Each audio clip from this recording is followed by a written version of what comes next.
Hello and welcome to this extraordinary event at Johns Hopkins Bloomberg Center here in Washington, D.C. I'm Edward P. Joseph of the Johns Hopkins SAIS Foreign Policy Institute, and I want to welcome you all to truly an extraordinary event. I am so privileged to welcome at this Johns Hopkins Bloomberg Center here in Washington, D.C. I'm Edward P. Joseph of the Johns Hopkins SAIS Foreign Policy Institute, and I want to welcome you all to truly an extraordinary event. I am so privileged to welcome at this Bloomberg Center here in Washington, D.C. I'm Edward P. Joseph of the Johns Hopkins SAIS Foreign Policy Institute, and I want to welcome you all to truly an extraordinary event. I am so privileged to welcome this Bloomberg Center here in Washington, D.C. I'm Edward P. Joseph of Johns Hopkins SAIS Foreign Policy. You get it? Try now. Okay. So, again, I want to welcome everyone here to this event. And they say timing is everything. And of course, we have the timing of an unfolding war in the Middle East. And of course, we have to watch the impact that has on the continuing threat that Russia poses both to Ukraine and wider European security. And we are grateful that these chairs of foreign affairs committees have, all of whom are traveling themselves, have joined us here this morning. I'm going to briefly introduce them, and then we're going to hear from our host chair. We are grateful. Representative Keith Self, who is joining us from Dallas, Texas, his home district. And Congressman Self, great to see you. And as everyone knows, he chairs the most relevant committee in Congress on these matters as the HFAC Europe chairman. So welcome to you, Chairman Self, from Dallas, Texas. From Cyprus, where an Iranian drone recently hit a British airbase, we have Oleksandar Merezhko from Ukraine, who chairs the Foreign Affairs Committee on the Verkhovna Rada there in Parliament. From Gabon, on souhaite très bienvenue à Monsieur Bruno Fuchs, président de la comité des affaires étrangères. We have Bruno Fuchs, the chairman in the French National Assembly of their Foreign Affairs Committee. So welcome, très bienvenue, Monsieur Fuchs. And we welcome from Mumbai, India, we have Marko Mihkelson, who is chair of the Estonian Foreign Affairs Committee in the Estonian Parliament. And from Brussels, we have Rihards Kols, currently member of the European Parliament and also formerly the chair of the Latvian Foreign Affairs Committee. So gentlemen, I want to welcome all of you. And again, I see there from New York, we have Paweł, Kowal, chairman of the Polish Foreign Affairs Committee in Warsaw, in the Polish Parliament. So welcome. Yes. Welcome, gentlemen. Welcome to all of you. And now, I'm going to, without any further ado, let me give the floor over to Chairman Self there. And if you'll allow me, Chairman Self, to pose this question. So originally our focus was Russia's war in Ukraine and Transatlantic. Can I ask you, Chairman Self, should Vladimir Putin be more worried now that he is in the process of losing an accomplice, as President Zelensky called Iran, an accomplice, or should he be relieved that the United States will be drawn into another Middle East quagmire. Chairman Self, you have the floor, please, sir. Well, first of all, I want to thank all of my colleagues for being on this call, particularly with the widespread distribution around the world. This is quite extraordinary, Edward, and I really appreciate you hosting this. I will tell you, I take a little even broader perspective than your question, because there is no doubt that China and Russia and Iran formed what I like to call the axis of evil, the modern axis of evil. So yes, not only should Russia be concerned about losing the Shahed production, although they produce their own, I realize that, but Iran has been very helpful to Russia, but also China. 20% of the oil that comes through the Strait of Hormuz goes to China. So Russia and Iran have been supplying China a major part of their energy, because China imports 73% of their energy needs, and Russia and Iran are major producers of that. So yes, I think that both Russia and China will look at this as though they are losing something in this war. So in answer to your question, I don't think that we are going to be in another quagmire, because both President Trump and Secretary of War Hegseth have been very clear. We are not going to get involved in a ground war in the Middle East, because many people don't understand how large Iran is and how populous Iran is. This is not. And look, when I was in the 82nd Airborne Division Plans Department back in 1984, we were discussing ground war in Iran, and that's the first time I became aware of just how large Iran is. So no, I do not believe that we are going to be involved in a quagmire in the Middle East again. First of all, the American people do not want us to be in another forever war. They are tired of young Americans going to the Middle East, coming home maimed or even killed. So no, I think in answer to your question, those would be my two perspectives. The broader perspective of what China and Russia are losing, and the issue about the American people will not stand for another forever war in the Middle East, and the President and the Secretary of War have been very clear about that. Very well. Chairman Self, thank you. Very clearly stated. Now, if I can come to Oleksandar Merezhko, Chairman Merezhko in Cyprus. You've just heard Chairman Self's perspective. Ukraine, and we come to you now. Ukraine is the country that is suffering under continuing Russian aggression. What is your perspective? We've heard this very strong support from President Zelensky for the U.S. and Israeli operation in the Middle East, the action. And again, the sharp criticism and reminder that Iran is, quote, an accomplice. And Chairman Self mentioned the production of Shaheds. I've seen a number of 57,000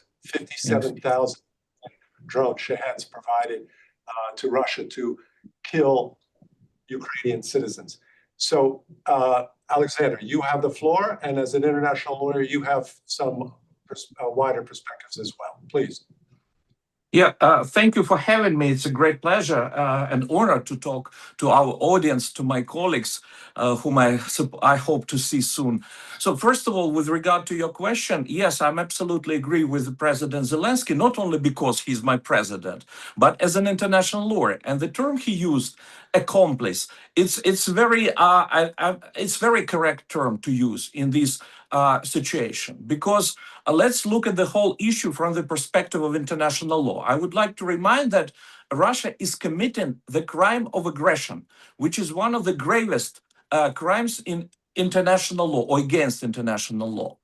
And when a country provides assistance, including military assistance, including weaponry, to the victim of the aggression, it helps to restore international law. It's in line with international law. But when a country is providing weaponry to the aggressor, it's against international law.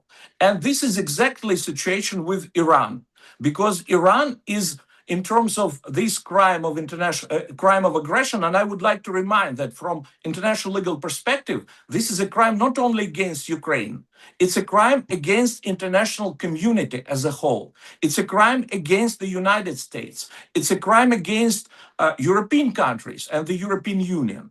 So when European countries and the United States give us weaponry to defend ourselves, they help international law. And when Iran is giving weaponry to Russia to destroy our critical infrastructure, to kill our civilian population, it means that Iran is accomplice in this crime, and it gives legal ground for the United States, for Europe to take measures against Iran. And you have absolutely correctly noticed that Iran has provided 57,000 drones, not only drones, hundreds of ballistic missiles, ammunition. Iran is helping Russia to build factories in Russian territories to produce drones. It gives its specialists, it gives its technologies, military technologies. So Iran is accomplice of this crime. And interestingly, Iran knows that these drones are used against civilian population, that these drones are used against critical infrastructure. So that's why the United States, Europe has every legal ground to punish the aggressor. It's completely in line with international law. Besides, I would like to remind very interesting fact that the European Union has recently acknowledged, has recognized the so-called Iranian Revolution Guard Corps as a terrorist organization. How else you can deal with terrorist organization which is in charge of the whole country, Iran, I mean. Thank you. Thank you very much, Oleksandar, Chairman Merezhko. Well, we come now to Chairman Fuchs of France. And you've heard both the statements by Chairman Self here in the United States and Chairman Merezhko of Ukraine, speaking from Cyprus. So the French position, Mr. Fuchs, how do you describe this, especially in light of what you just heard? And also, I would take note of the E3 statement, the statement from the leaders of France, the UK, and Germany on the war. And if I read it correctly, there's a potential for the E3 to provide some support. Of course, we also note the points that President Macron said. So please, Mr. Fuchs and Mr. President, you have the floor. Thank you very much. And first of all, I want to warmly thank you for organizing this roundtable 4 years after the start of the Russian aggression against Ukraine. It is more essential to make this transatlantic dialogue possible. So I would like to answer to your question, try to understand the partnership between the States and Europe and France, in particularly to understand how, from Europe, how we see the situation and how do we see the way to solve out this war. And we're definitely in Europe trying to support as much as we can the Ukrainian position, because it's a matter of respect of the international law and its basic stipulation or rules that the nations can have all together. And that's why, especially the nature of the link between the United States and Europe and France in particular, to have a partnership. And this partnership was forged in adversity and over decades. After the Fourth World War II, the United States made this historic choice to anchor their security to that of Europe. This shaped Europe's strategic architecture. It has been a factor of our peace, prosperity, and shared democratic model. According to this architecture, the partnerships between Europe and the United States has based a common vital principle, respect for international law, which ensure that the law of the mightiest doesn't prevail on our continent. For European, I would like to understand our position. For European, this war in Ukraine should have fit within the partnership framework. But to be frank, we are in this roundtable to be frank and to go very very deep in our relations. To be frank, in Europe, we struggle to understand some recent shifts in American positions. We are facing a challenge to the United States multilateral vision and respect for international law in favor of a transactional logic and sometimes the law of the strongest. It is precisely in this context that the idea of European strategic autonomy takes and its full meaning. For decades, and still today, our security is relied primarily on the American guarantee. This was the legacy of history. In this context, President Trump's demand to Europe that Europe pay for its security is justified. But European autonomy cannot be built in just a few years. It requires massive investment and reinforced defense industrial bases and increased political coordination. It requires a plan, a vision. It would have deserved a shared strategic plan with the United States. Alongside this, we sometimes feel that we have the opposing vision on certain aspects.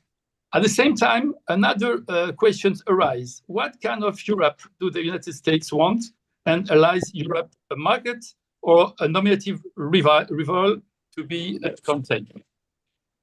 Regarding to the war of Ukraine, and I will try to answer to your question. According to the war in Ukraine, similarly, we do not feel that the United States is acting a complete solidarity with Europeans. If we want to end this war, let's be clear. You do not end the war of aggression with just discussions. You need to end this war by changing the balance of power. First, we must clearly side with the victim of aggression. For Russia, they understand that continuing the war is a dead and to accept a ceasefire. We need two things. First, we need sustained support for Ukraine in terms of weapons, of intelligence in particular, and we need strong, coordinated sanctions that limit Moscow's ability to finance its war of effort. When President Trump, to end my intervention, when President Trump said in his campaign elections that he could end the war in 24 hours, we have here, we need absolutely that to be completely clear that all the international countries are supporting Ukraine. I will conclude with a sentence that, in my view, perfectly sums up the shapes of our discussions today. If Russia stops fighting, there will be no war anymore. But if Ukraine stops fighting, there will be no more Ukraine. Thank you. Thank you, Chairman Fuchs, for sharing that.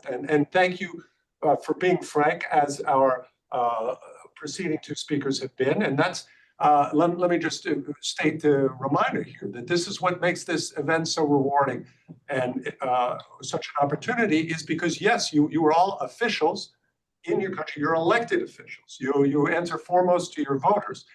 And you can speak for yourself, and you can share and be frank, and through that we can have a conversation and hopefully advance the rapport and the understanding across the Atlantic through the unique feature that each of you bring. You're not wedded to government talking points here, and so I thank you, Chairman, for being frank and for raising the concerns there, and we'll come back later to give Chairman Self an opportunity to respond to those points about the concern about the end of the partnership, the understandable demand for Europe to pay for its security, but that Chairman Fuchs says this takes time, and there needs to be a vision and a strategy, and there's the concern about the transactional nature.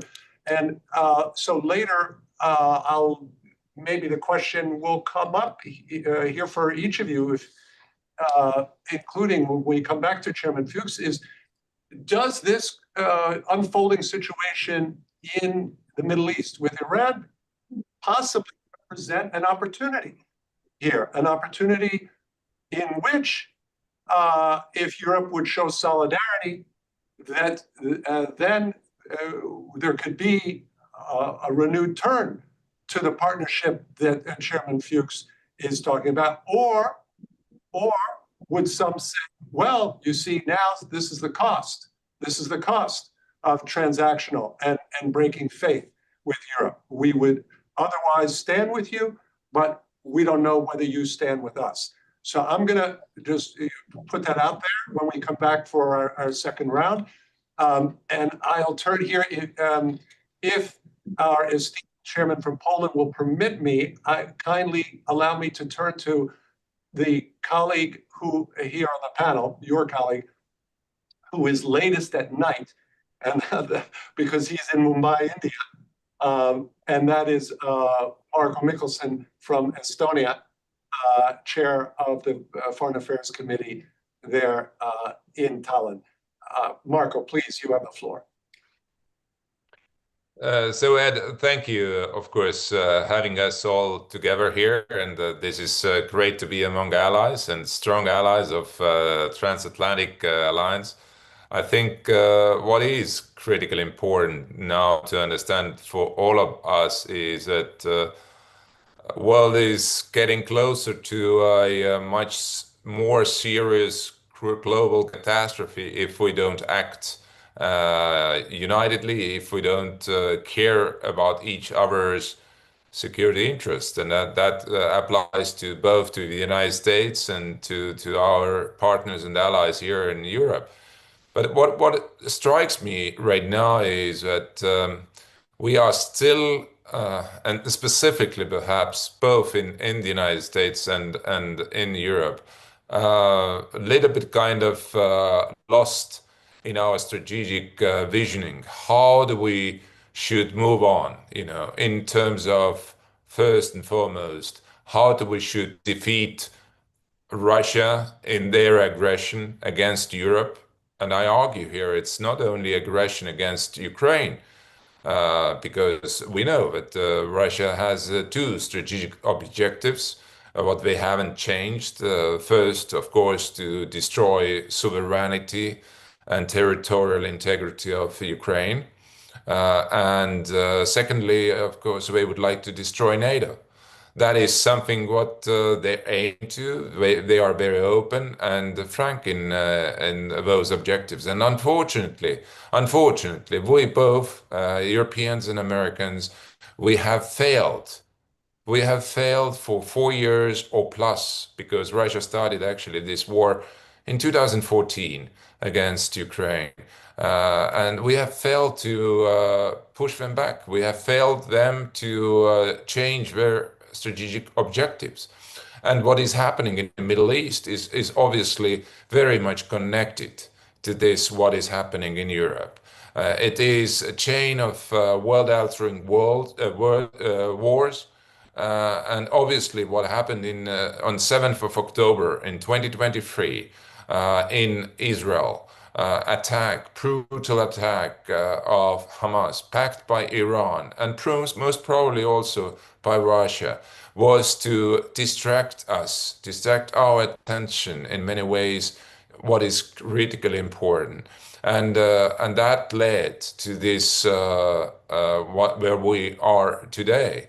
And what is important also, and what Estonia is arguing, and hopefully many other European partners as well, but we have to stick together right now with Americans and Israelis, because this is the fight which is between good and evil.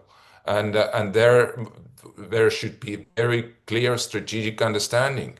But if we don't push them back, if we will not defeat them in these wars, we will have a World War III.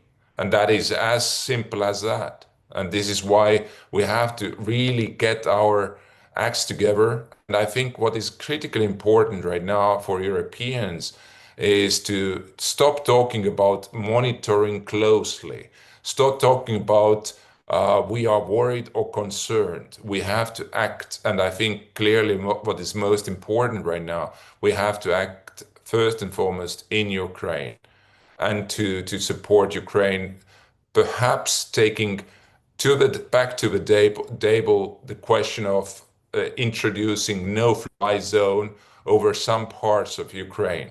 Having this as a matter of discussion is critically important, because we see, and American colleagues and partners see as well, that Russia has not been interested at all to respond all those calls for peace, for ceasefire over how many months? 12 plus months. And we are right now in a situation, as Oleksandar described us, that the war is much more intense, or as intense as it never been. So we have to act, and solidly and unitedly. Thank you.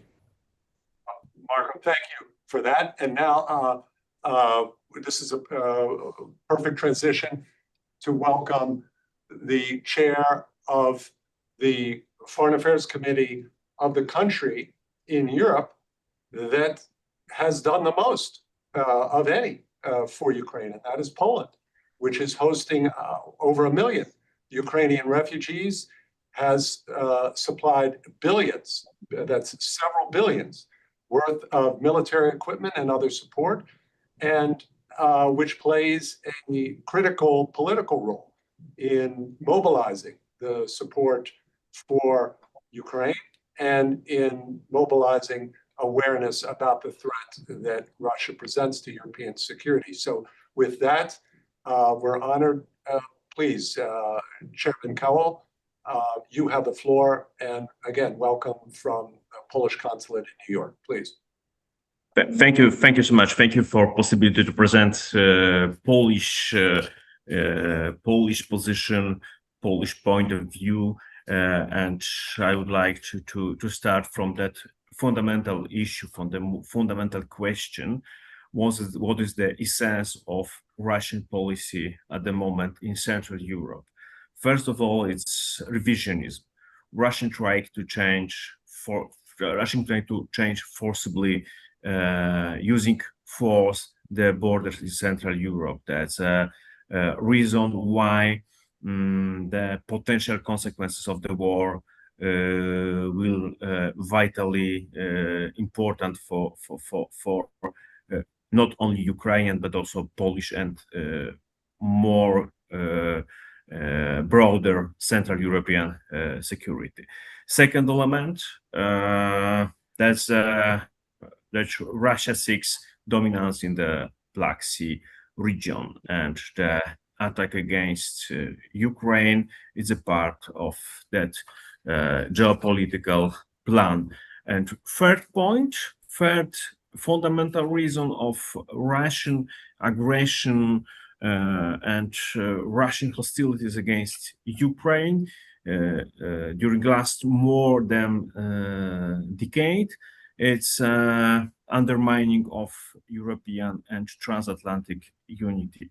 In that context, thank you so much to SELF for inviting us for that discussion. We really need to underline in our everyday work that the question of the unity between European Union and European Union countries and US.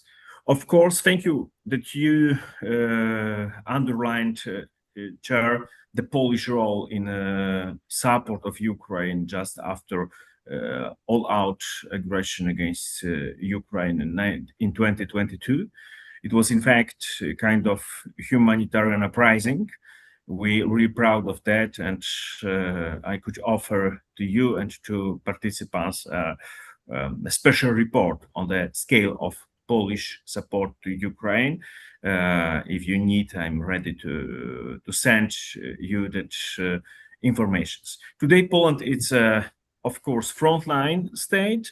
Poland is currently one of the primary targets of Russian hostile activity, the threshold of war, sabotage, air assaults, hybrid pressure on the border, cyber attacks, and influence operation on the really big scale. The scale of Russian threats is the greatest since the end of the Cold War. And that's a question, as I underlined, not only Ukrainian security. We cannot to separate Ukrainian issue, Ukrainian security from the security in the scale of Central Europe. And our answer is of course to spend more for defense. Today, that's crucial for our strategic communication that we spend every year more than 4.7% of GDP for defense, only for defense, but for the security, there is also additional money. There's the question of our, the second point is the question of our energy security. In fact, we are totally fully independent from the Russian energy sources, thanks to possibility to use fuel gas from the US. And finally, I would like to underline the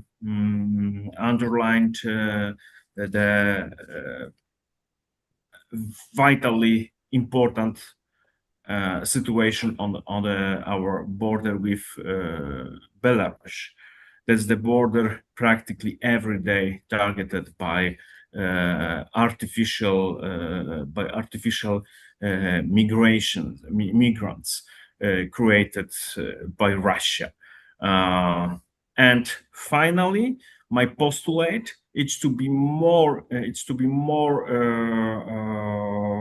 concentrate on the consequences of Russian war against Ukraine for the third parties, for the countries in Central Europe like Poland, Lithuania, Estonia, Latvia. We lost a lot in the consequence of Russian imperialism, Russian revisionism strategy in Central Europe. Thank you so much. Thank you, dziękuję. There, Chairman Kowal, and you remind us, as did Marko Mihkelson before you, about the essential Russian threat here, which you mentioned, revisionism, the undermining security in the Black Sea, and undermining transatlantic security, as Marko put it very clearly, two aims, to destroy Ukraine and to destroy NATO. So those that will come soon here for a second round. But as you mentioned, Latvia, it's a good opportunity now to welcome Rihards Kols, who brings the unique perspective both from Latvia, being again the former chair of the Foreign Affairs Committee and currently a member of the European Parliament. So you bring a Brussels, Strasbourg perspective, Rihards. Welcome, and again, we especially appreciate any insights you can give on how two events in the Middle East also are affecting the positions in Europe, in Brussels, and the concern about the Russian threat.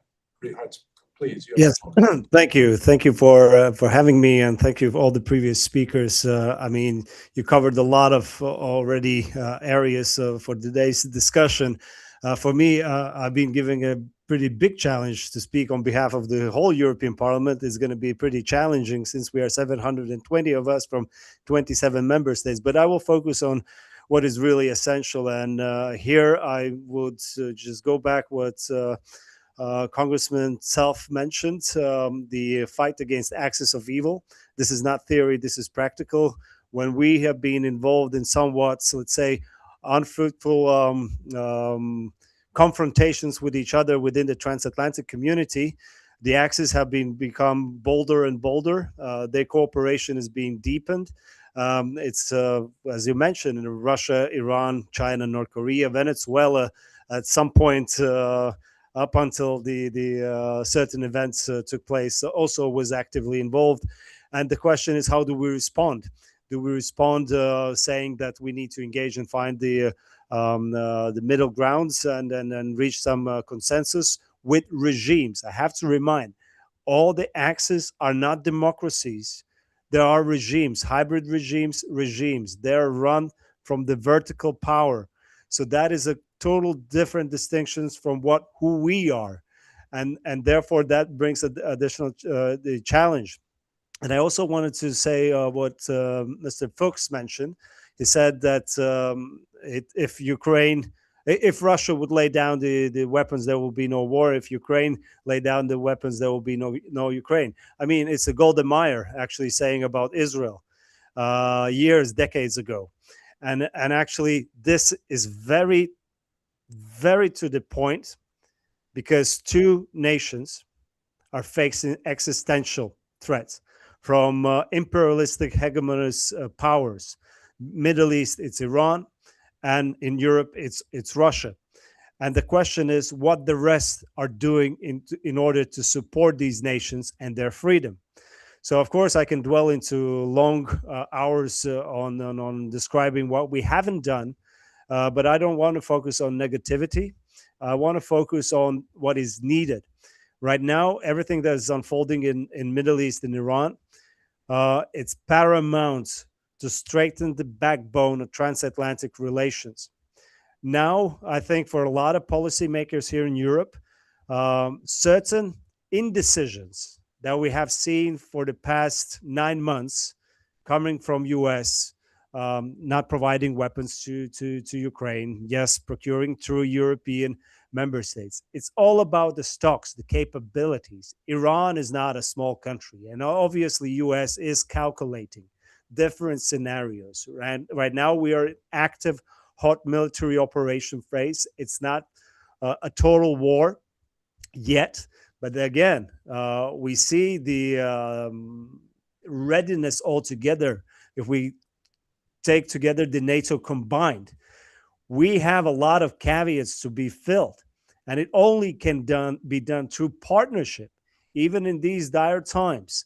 So therefore, the calls for US, for Europe to do more, it has been well received.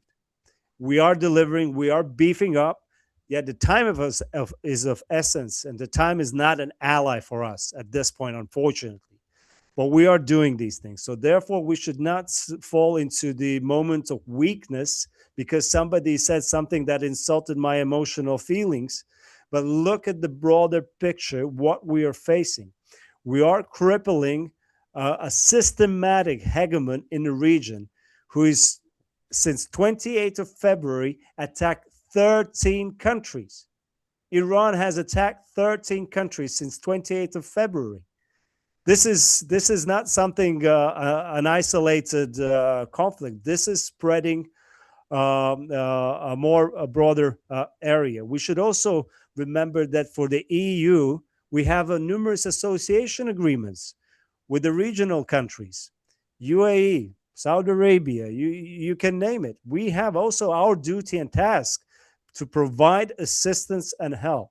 So that is, of course, we can dwell on who is making more weaker. Like somebody made the argument that Iran right now will not have the opportunity to provide the Shahed drones. As we already acknowledged, Russia is already producing themselves Shahed. But what I'm hearing and reading, Russia is providing Geran drones to Iran. So this is vice versa. Those axes didn't stop. Yes, Russia maybe is not very vocal at this point, where they stand and so on. They weren't vocal on Venezuela, on Maduro, but it doesn't mean that the regimes are still, even though the regime is under attack, that they are cooperating. They are, and big brother in the room, China, as well, that has been kept low profile, I think they're very much involved in monitoring. Here I reference Marko. Let's stop monitoring. Well, the one country that is really monitoring everything that we do, it's China. And of course, we should not forget also the challenges posed in Indo-Pacific, based on what is happening both in Middle East currently and also in Ukraine. With this said, the question is, what is the Europe's response thus so far? It's mixed. You mentioned the E3, who announced that they will provide the defense capabilities. UK, Germany, France, they're there. Spain is hesitant. Spain is actually, I don't know, again, socialist government, my personal subjective view. But for them to blocking refueling is something of a deep disgrace as a NATO member state. And that also raises a lot of questions. I think we are past the moments where Marko mentioned we have to be united. Yes, united in action. But what we sometimes in Europe we hesitate to make bold decisions because we try to reach absolute unanimity. And we see that there are, how would I say, Kremlin agents very openly acting in Europe. And I will be open, it's Hungary with Orban, it's Fico partially as well, but we can see there are useful tools for Kremlin to influence European decision-making from within, to disrupt this unity and so on. So therefore, even though French President Macron says Europe is slow for sure and so on, well, nice to have these moments now to make a lot of different memes. We kind of waste too much time of unimportant stuff when there is immediate pressure points being tested. And I think right now, since Cyprus have been targeted by Iran as well, so obviously there has to be extraordinary meeting of the EU leaders. We still have the EU Article 42.7, which is mutual defense clause as well. How do we react? What is our policies in place? But with this particular attack, I do hope the Southern European countries will step up when it comes to supporting Ukraine, to understanding that everything is interconnected when it comes to axis of evil. They're not isolated regimes. They are cooperating. So with this, we will have to put our heads together. And the question is, let's say, upcoming summit in Ankara, what we will deliver over there. We just heard, if I'm not mistaken, the foreign minister of Israel saying, after Iran, Turkey is next. Again, the question, where does Turkey as a NATO member state stands right now in the light of ongoing military operation in Iran? They have to choose side. It cannot be, Jean-Claude Van Damme position. You can stretch as far as you can, no more. So there's a lot of legitimate still questions within the alliance, but the alliance shouldn't be questioned. I believe in Keith Self. I mean, I really thank him for being the leader within the House of Representatives. We recently met in Washington for the conference on how we can push for the 5% expenditure, that we don't just reach the target, but how effectively we invest those funds in our defense capabilities, in our mutual defense alliance. So I will stop here. Thank you. Thank you, Rihards, and that was a perfect segue to give the floor back to Chairman Self, speaking to us from Dallas, Texas. So a lot to process, Chairman Self. You hear across the board, I believe, strong support and yearning for a strong transatlantic alliance. Rihards used the word backbone. That this is really the backbone of support, and you see the desire, therefore, American reciprocity there, and I think that's what we heard from Chairman Fuchs to have an understanding, to restart the partnership. And so, Chairman Self, I'm just wondering, from the perspective of Congress, do you see that there's this new pivotal situation in the Middle East potentially represents a turning point? And if I can share, I think, a collective point here from some of our speakers, that do you believe that Washington will begin to perceive that Russia is the obstacle to peace and act accordingly? Please, Chairman Self. Well, I've got a lot to unpack here, as you said. First of all, I really appreciate everybody's perspective. This has been very informative to me, and I appreciate everybody taking the time. First of all, we're not going to restart anything and we're not breaking faith. So I've heard a couple of phrases here that really concern me. Because we have to have a strong Europe, and that's what this is all about. Some people use the term Western civilization. Winston Churchill said the Christian civilization. This is an imperative in our world today, because I think one of you, and I've forgotten who said it, this is good versus evil, and we need a strong Western civilization in order to defend liberal democracies around the world. That's what we are about here.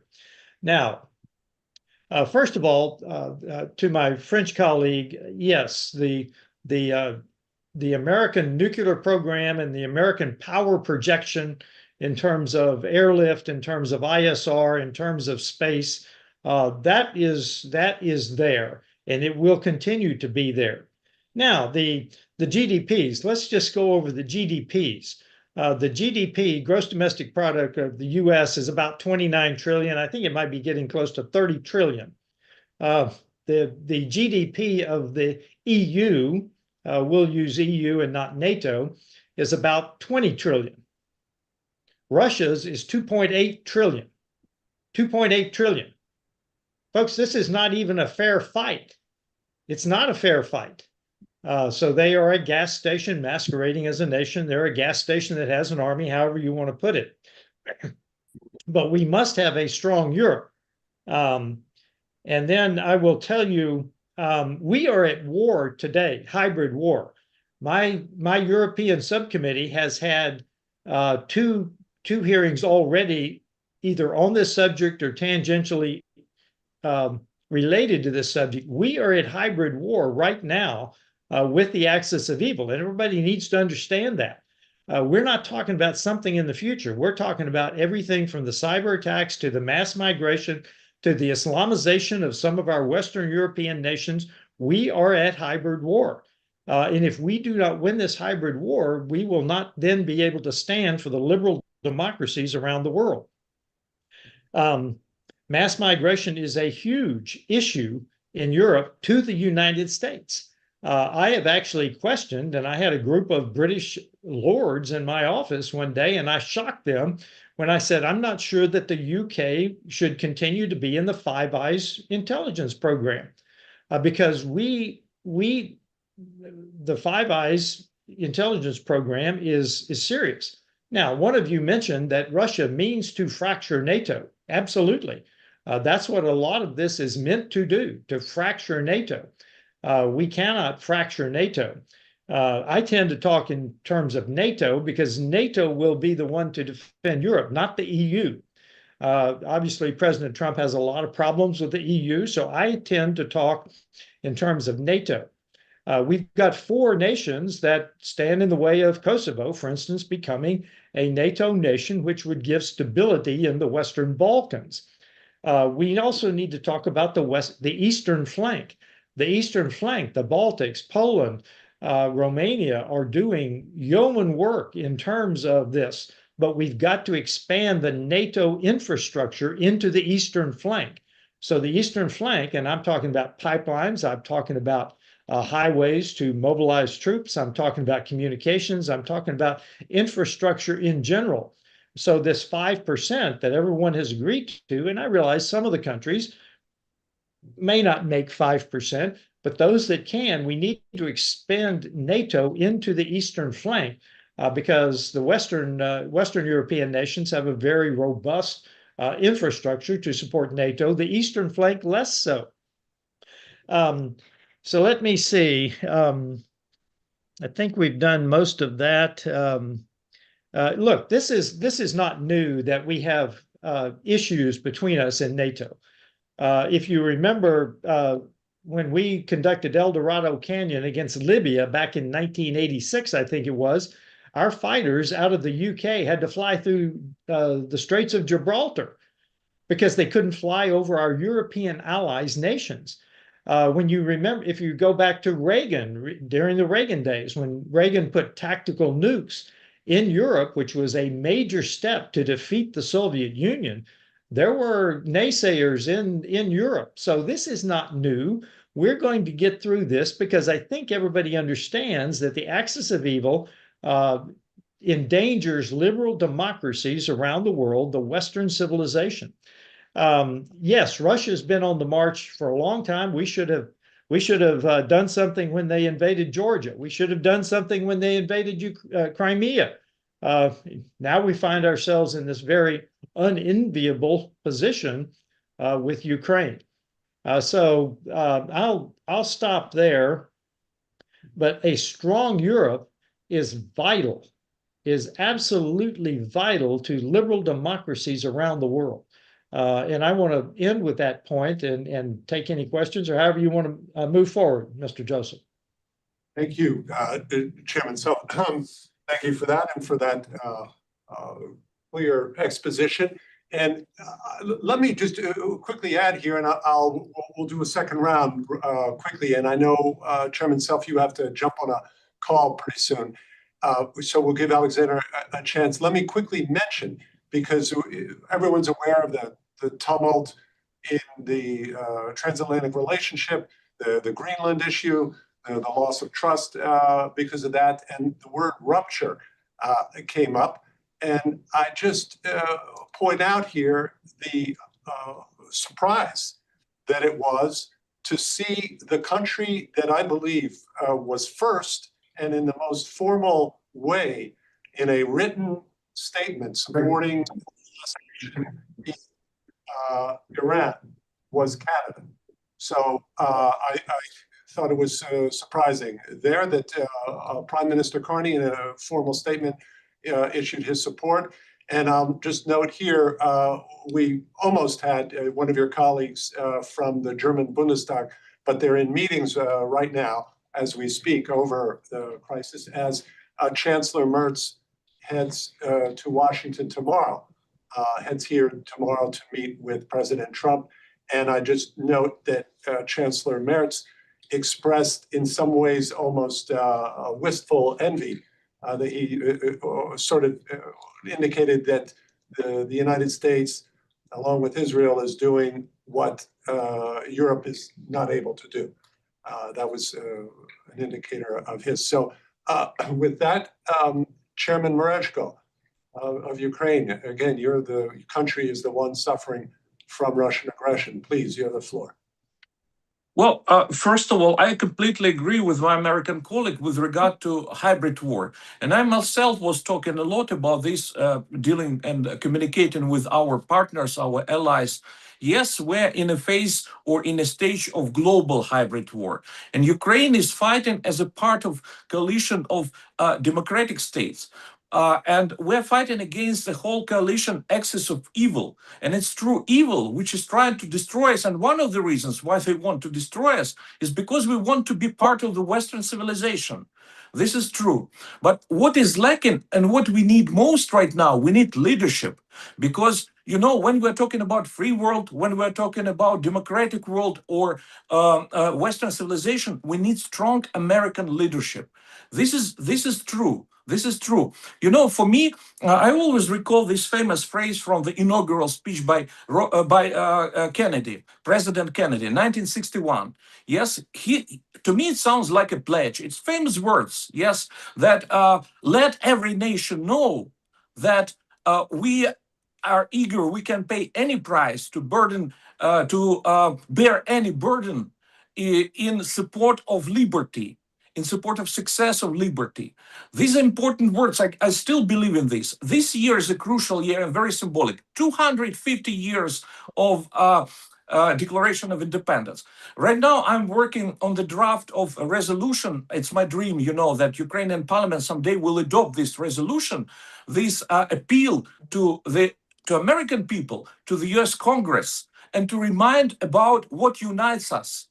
We call it American values, like freedom, democracy, human rights, pursuit of happiness, you know, but these are all human and I would say the most important, crucial or core values which unite all people, all democratic states.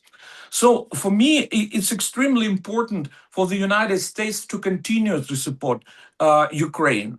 And I do believe, I still believe in Trump. I still believe that at some point he will realize that it's impossible to make the deal, any deal with Putin. It's absolutely hopeless. It's absolutely hopeless. It's like during the Second World War to hope that you can make a deal with Hitler. The same situation. I still believe that he might change, but I also believe firmly in American people, in your democratic institutions, in your Congress, where we're blessed that we continue to enjoy bipartisan support in the Congress. It's important. I have noticed one thing, you know, that when you talk to American congressmen who had visited Ukraine, they don't have any issue, any questions. They understand everything. You might have problems with those who have never been yet to Ukraine. So it's important to have this dialogue. And that's why what I would like to see this year, I would like President Trump to come to Kiev. If he wants to be the great president, maybe the greatest president in the history of the United States, he can do the similar thing which was done by President Reagan in 1987 when he came to West Berlin and said, Mr. Gorbachev, tear down that wall. Or President Kennedy when he came to West Berlin, to the focus epicenter of the Cold War, and said, Ich bin ein Berliner. It doesn't cost much to President Trump, but he can do it. And I can assure you, if he comes to Kiev, if he utters these words, it will cause collapse in Russia. It will be extremely powerful, more powerful than using weaponry even sometimes against Russia. So I believe that things can change, and I do hope that this year will be crucial in this regard. Thank you, dear colleagues.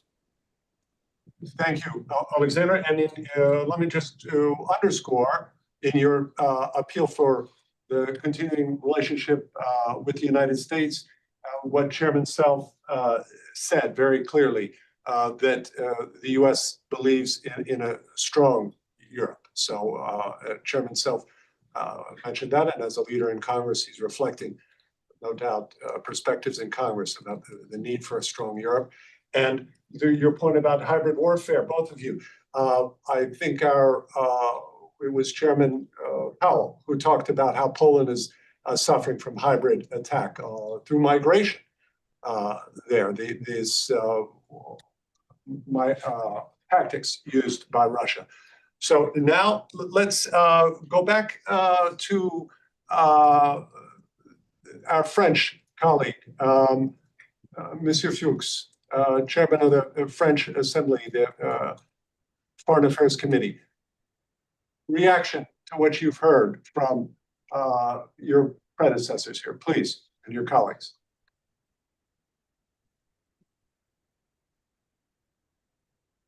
Thank you. Thank you very much. First of all, I will share completely what Chair Self just said about the interest of the United States to have a very strong Europe, united Europe, and liberal, democratic and liberal Europe. We're on the same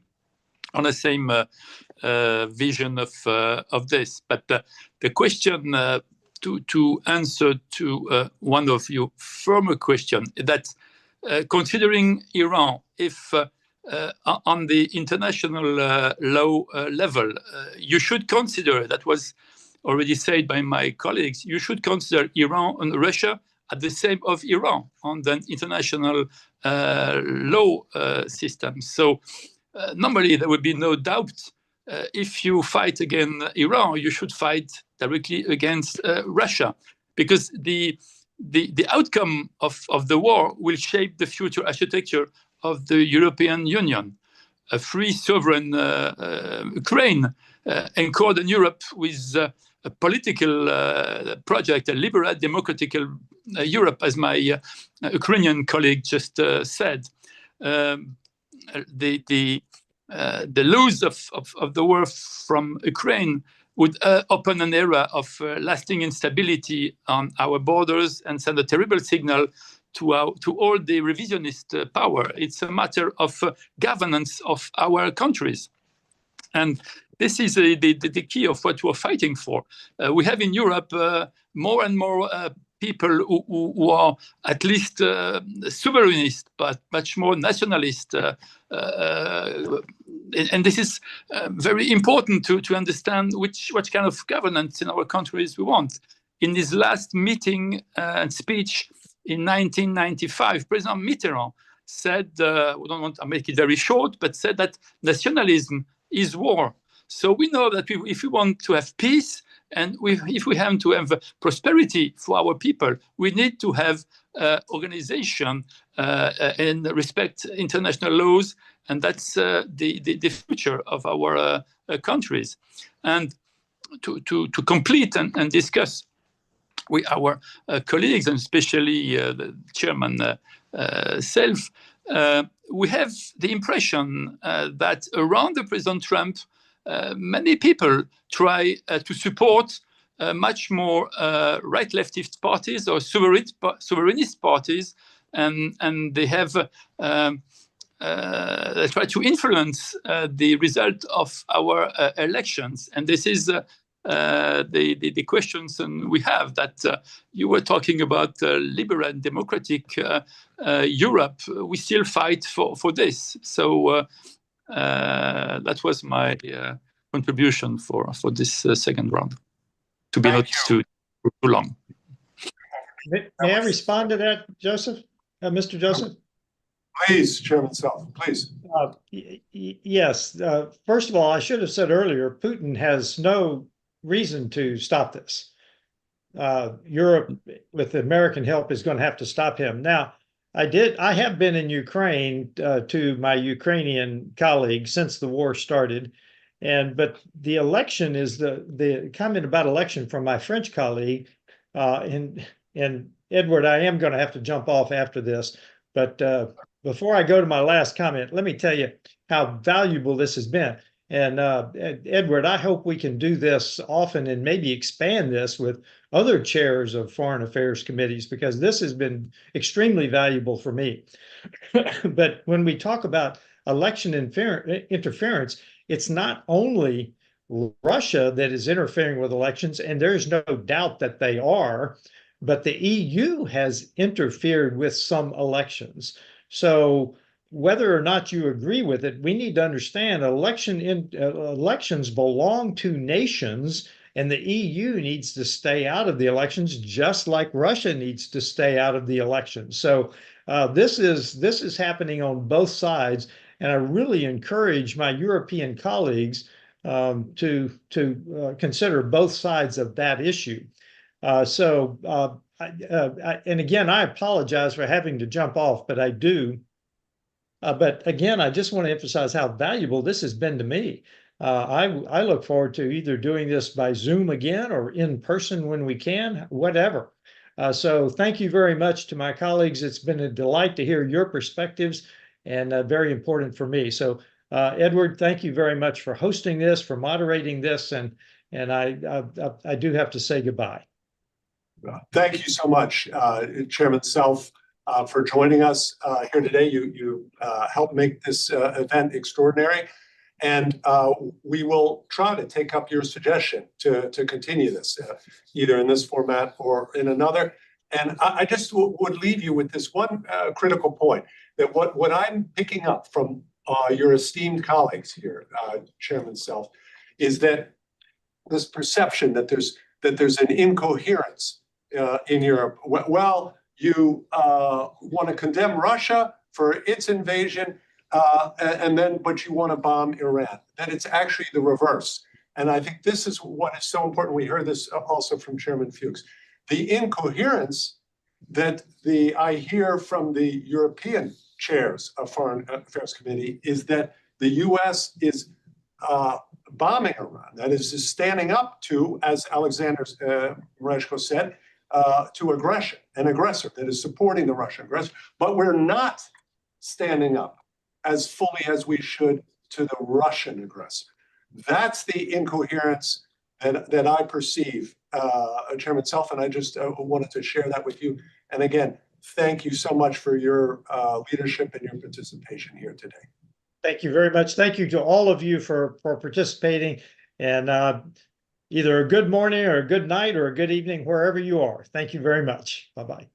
Thank you very much. Thank you. I'd like to see you again.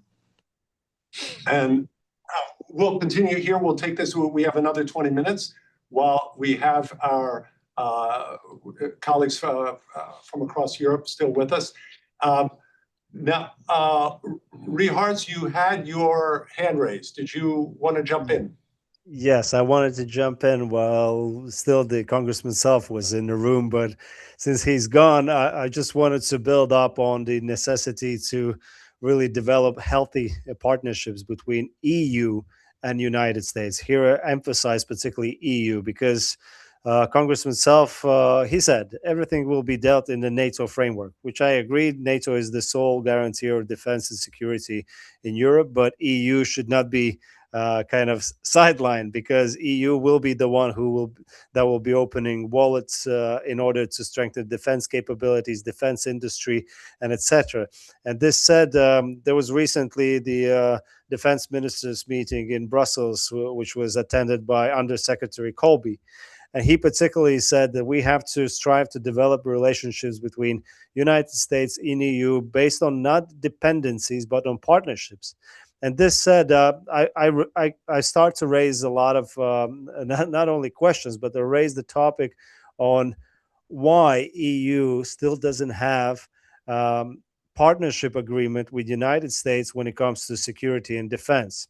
EU has partnership agreements in these areas with Japan, with Korea, with Canada, but not with the United States. Somebody might say, well, you know, US is cooperating within the NATO framework, but it's not the case. If we talk about developing our defense capabilities to production, defense industry, this is the way forward to build the partnerships that we have, joint ventures, co-productions. And my dream is to work in this direction, that at some point in the history, we'll see US procuring European weapons. So I think that's idealistically thinking, but I think that is the healthy way to look forward for the partnerships framework. And last point I wanted to make on the hybrid warfare. I would call it's sabotage, it's terrorist attacks. We should call a spade a spade. I think, and it was echoed by some of the NATO leadership as well, I mean military leadership, we should consider, when it comes to Russia, clandestine operations as a reply to their actions on the European continent. I mean, so far we're not calling out. Yes, we know who is doing that. We label it with a hybrid threat. We tone down our response. Either it's intentional or not, I don't know. But sabotage is a sabotage. Terrorist attack is a terrorist attack. We have a law. And when that is identified as a terrorist attack or sabotage, we have the full force of our law behind us to react and act. Thank you. Thank you, Rihards. And hopefully you'll have another opportunity to join us and speak with Chairman Self and potentially others. So as he suggested, quickly let me say for the record that we almost had, as I mentioned, members of Bundestag, and we also almost had from the UK, Emily Thornberry, who's the chair of the Foreign Affairs Committee, but they're in session. So obviously with events in different capitals, some are in session, and the House of Commons is in session. So we just missed having her, but perhaps on a future one. And also we invited Lise Beck, chair of the Foreign Affairs Committee of Denmark, also was invited to join us today. Let me turn here now, Marko, to you, and with still Chairman Merezhko and Chairman Fuchs listening. Let's come back, Marko, to this unfolding and now expanding. And I think Rihards pointed out 13 countries that have been hit by Iran. So obviously it's an unfolding and dramatic situation in the Middle East. What does that mean for Ukraine, and what does it mean, Marko, for the struggle against Russian aggression? And again, we spoke, okay, the Shaheds, the loss of this accomplice. Yes, at the same time, oil prices have jumped up about 13%. That's a benefit to Putin. And, you know, we should be clear here that the amount of US munitions was a concern going into this. And Iranian strategy very likely will be to drag this out and to continue to, as you Rihards noted, 13, to expand the amount of territory that is at risk. So, and what could that mean if this continues and drags on? Is there a scenario under which Vladimir Putin can exploit? Marko, please. Edward, thank you again. Excellent question. I think, as I already mentioned, we are right now in the waiting room of a World War III. And it's really up to us right now. Are we going to really make very wise strategic decisions and avoid that catastrophe? Or we are somehow blindly, somehow strategically, disunitedly walking into this chaos. But as you described, yeah, we are on unknown territory because nobody of us can predict exactly how long this war will be in the Middle East. It was unexpected, I guess, also for American allies that Iran strokes so rapidly and still have capabilities. They have capabilities to attack so many countries. Taking into account last year's massive, attack against Iran by the United States and also Israel. But it shows how serious the situation is and how kind of important it is to actually reach the kind of ultimate goal, change of regime in Iran. Because if we stop on a halfway right now, we will be not happy. Yes, you mentioned oil prices, but what was most important news today from the Middle East is that Qatar stopped production of LNG. The Qatar provides more than 1/5 of entire global LNG production, and prices in Europe jumped up 50% today. So it shows how nervous the markets are actually what's happening in the Middle East. But last but not least, as I said, these wars in the Middle East and Russia's aggression against Ukraine and Europe, they are very much connected. And we have to see as a one big global theater. And this is why, as Oleksandar mentioned, it is critically important to act same way in Ukraine, defending skies of Ukraine as we do defending skies of Israel, as we defend skies of our partners in the Middle East and Gulf region. So what is the difference? Why we should not deploy air defense proper air defense for Ukraine, and not only for Ukrainians to do that, but with partner countries, as I mentioned. No-fly zone. Why not to act now?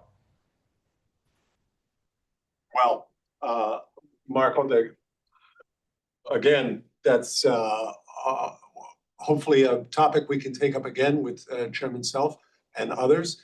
And your point about the LNG situation, that is quite striking. The same with oil, but the concern there was mostly with the production facilities, and that if Iran doesn't hit oil production facilities, that the anticipation is that those prices will stabilize. So for our final word here, again, I'll turn to Oleksandar Merezhko, chair of the Ukrainian Foreign Affairs Committee in the Rada in your parliament. Any closing remarks from your side, Oleksandar, and then we will close up this event, please. Yeah, just one remark. Well, words of gratitude, the most sincere and the most profound words of gratitude, because I know, thanks to American help, I'm still alive. In the same way as alive my family, because when the full-scale war had started, I stayed in Kiev with my two small daughters, and we managed to survive because of support and help, because of javelins, because of American support, because of European support, because of our friends who believed in us, who didn't write us off, and who believed in us and continue to believe. We're entering the 5th year. You understand how difficult it is to fight for more than 4 years, and we don't know when the peace will come. It can come only when we'll be more active. There are no negotiations. Is a road to nowhere. What can really help to bring peace closer to Ukraine is, first of all, strengthening Ukrainian army and depriving Russia of its oil revenue, to stop Russian war machine from running by cutting off possibilities by selling Russian oil and gas. And, as I said, I'm grateful to my friends, European friends, and to American friends. It's extremely important. Yes, we can have some disagreements. It's a democracy. It's healthy sign that sometimes we can disagree with each other. It's normal. During the Second World War, look at the history. Allies, for example, General de Gaulle and Roosevelt, they not always was able to find complete 100% agreement. It's natural, it's important. We're friends and we have this privilege to tell the truth to each other. It's extremely valuable and important. So, but again, we're grateful that you continue to believe in us, and in the same way, we believe in you. Thank you, dear friends. Thank you, Oleksandar. And I should point out here how appropriate it is. You call yourselves the Three Musketeers, and you are the remaining stalwarts here. And in a second, I'm going to express my thanks to all of you, because I know how incredibly busy all of you are. This was extremely difficult to try to book this event with so many of you with heavy schedules and movement. I just want to note here, I would be remiss not to pick up just briefly on, as Rihards and Marko, you come from EU states, and Marko, you have a former prime minister who's now effectively the EU foreign minister. I just want to briefly, and it relates to what Oleksandar said about oil revenue and these various assets that Russia is. And there's a political asset there in the Balkans. And Chairman Self alluded to it, that you have 4 NATO countries, 5 in the EU, but it's really the 4 NATO that count, Greece, Romania, Slovakia, and Spain, that do not recognize Kosovo. And in so doing, they truly, just those 4, by continuing to perpetuate this issue, they keep Russia in the game in the Balkans. And they allow Vladimir Putin, as he had, to make the Kosovo case in a completely split fashion completely hypocritically, this justification for the war in Ukraine, and at the same time, this claim about hypocrisy and U.S. and not supporting international law and continuing the relationship with Serbia, which is the platform for Russian influence and Chinese in the Balkans. So Chairman Self mentioned that. I was not going to raise Balkans, but that is a continuing concern.